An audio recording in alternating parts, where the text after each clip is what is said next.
আল্লাহ সুবহানাহু ওয়া তাআলা কোরআনে বলছেন ওয়াল আসর ইন্নাল ইনসানা লাফি খুসর। আল্লাহ কালের শপথ করে বলতেছেন মানুষ ক্ষতিগ্রস্ত, মানুষ ক্ষতির মধ্যে আছে। মানুষ কেন ক্ষতির মধ্যে আছে?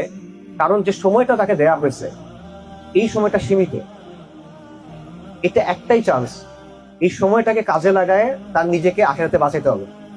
কিন্তু এই সময়টা বেশিরভাগ মানুষই ভুলে থাকে, বেশিরভাগ মানুষ এই সময়টাকে কাজে লাগায় না। বেশিরভাগ মানুষ এই সময়টা কি জন্য খরচ করে? ওই যে নিজের ভোগ বাড়ানোর জন্য, একটা জিনিস কেনার জন্য, স্ট্যান্ডার্ড অফ লিভিং মেনটেন করার জন্য। কিন্তু এটা দিয়ে তো সে তো ওই নাজারটা পাবে না যেটা তার দরকার। তাহলে সে কিসের মধ্যে আছে? ক্ষতির মধ্যে আছে।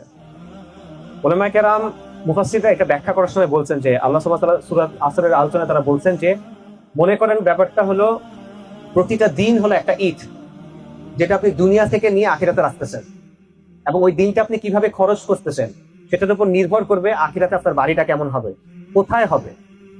আপনার বাড়ি কি জান্নাতে হবে না জাহান্নামে হবে, এটা ওই দিনটা আপনি কিভাবে খরচ করতেছেন তার উপর নির্ভর করে। আপনার সময়টা আপনি কিভাবে খরচ করতেছেন তার উপরে নির্ভর করে। এবং আপনার বাড়ি যদি জান্নাতে হয়, ওটা কেমন বাড়ি হবে, কুড়ে ঘর হবে, এবড়ো খেবড়ো হবে, নাকি আলিশান প্রাসাদ হবে, এটা নির্ভর করতেছে ওই সময়টা আপনি কিভাবে কাজে লাগাচ্ছেন তার উপরে।